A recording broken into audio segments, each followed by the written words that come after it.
फिर तुम क्या करोगे? तुम तो फिर असहाय मछली की तरह हो। अगर तुम्हें कोई मरुस्थल में फेंक दिया तो मरुस्थल में तड़पोगे। किसी ने अगर तुम्हें जल में डाल दिया तब तो ठीक है, तुम्हारी जान बच जाएगी। फिर तो तुम दूसरे के हाथ का खिलौना हो, कठपुतली हो। फिर तो तुम मुक्त होना भी चाहो तो कैसे हो सकते हो? अगर भाग्य में मुक्ति होगी तो मुक्ति होगी, वरना नहीं होगी। भाग्य की मुक्ति क्या मुक्ति जैसी होगी? अगर किसी को मुक्ति होना भी हो किसी की मजबूरी में, तो मुक्ति भी परतंत्रता हो गई। और कोई अपने चुनाव से नरक भी चला जाए, कारागृह का वर्ण भी कर ले, मुक्ति कोई स्थान नहीं, कारागृह भी कोई स्थान नहीं। चुनाव की क्षमता में मुक्ति है। चुनाव की क्षमता ना हो और आदमी केवल भाग्य की क्षमता में खिलौना हो, तो फिर कोई मुक्ति नहीं, और मुक्ति नहीं तो धर्म का क्या अर्थ है? फिर तुमसे ऐसा कहने का क्या अर्थ है? ऐसा करो, पुण्य करो कि जागो, अचेत से सचेत हो। अगर भाग्य में जागना होगा तो ही जागोगे, न जागना होगा सोए रहोगे। कोई और जगाएगा, कोई और सुलाएगा, तुम बरबस स्थिति को प्राप्त किए रहोगे। लेकिन आदमी ने इस भाग्य के धारणा को माना था, क्योंकि उससे बड़ी उसे सुविधा मिलती। सुविधा ये मिलती है कि सारा उत्तरदायित्व हट जाता है, सारी जिम्मेदारी तुमने किसी और के कंधों पर रख दी। तुम्हारा परमात्मा भी तुम्हारा बहुत गहरी तरकीब है। तुम अपने परमात्मा के माध्यम से भी खुद को बचा लेते हो। तुम कहते हो परमात्मा जो करवा रहा है वो हो रहा है, लेकिन करते तुम ही हो। होता वही है जो तुम कर रहे हो। चुनते तुम ही हो, बीज भी तुम ही बोते हो और फसल भी तुम्हें ही काटना पड़ता है। लेकिन बीच में परमात्मा को ले आते हो और हल्के हो जाते हो। अपनी सारी जिम्मेदारियां उसके कंधे पे मढ़ देते हो।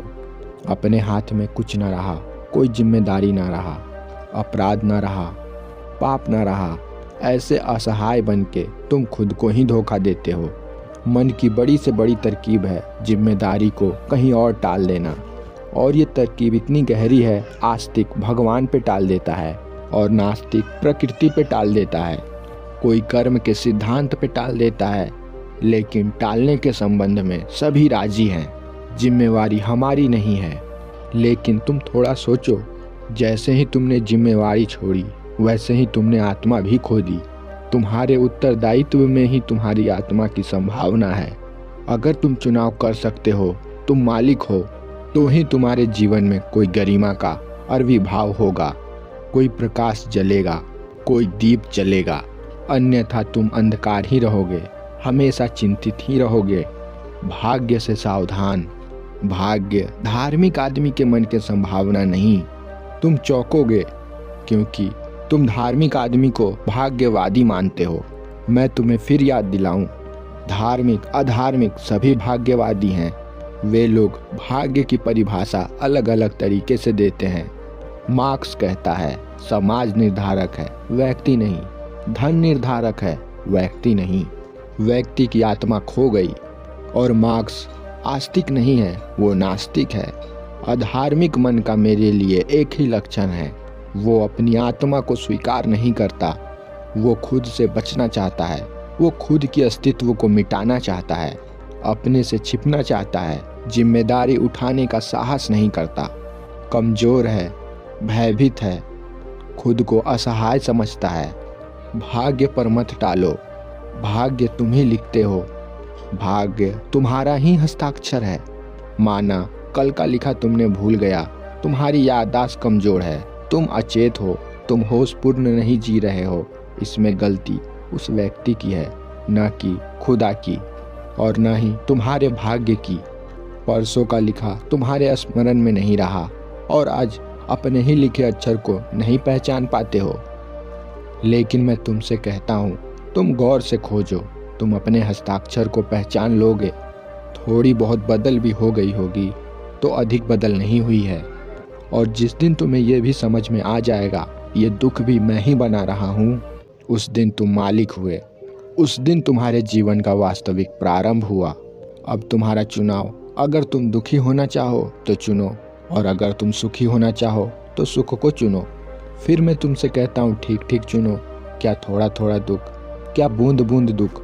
फिर सागर चुनो दुख के, फिर हिमालय रखो दुख के अपने छाती पर, फिर डूबो नर्क में। लेकिन एक बार ये बात तय हो जाए कि तुम ही अपने दुख की वजह हो, तो तुम दुख की ही फसल काटोगे। अगर तुमने वही निर्णय किया है, अगर उसमें ही तुमने सुख पाया है, तो भला सुख तुम्हें कैसे मिलेगा? तुम हमेशा दुख को ही इकट्ठा कर रहे हो। लेकिन एक बात समझ लेना, भूल कर भी ये मत कहना किसी और ने तुम्हारी नियति तय की है। लेकिन जानकर कोई भी व्यक्ति दुख नहीं चुनेगा। यही तो मजा है, जब तक तुम दूसरे पे टालते हो तभी तक तुम दुख को चुनोगे। जिस दिन तुम ये सोचोगे ये तो मेरा ही चुनाव है, फिर तुम दुख क्यों चुनोगे? फिर कौन दुख चुनेगा? दुखों को जानकर कब किसने दुख को चुना है?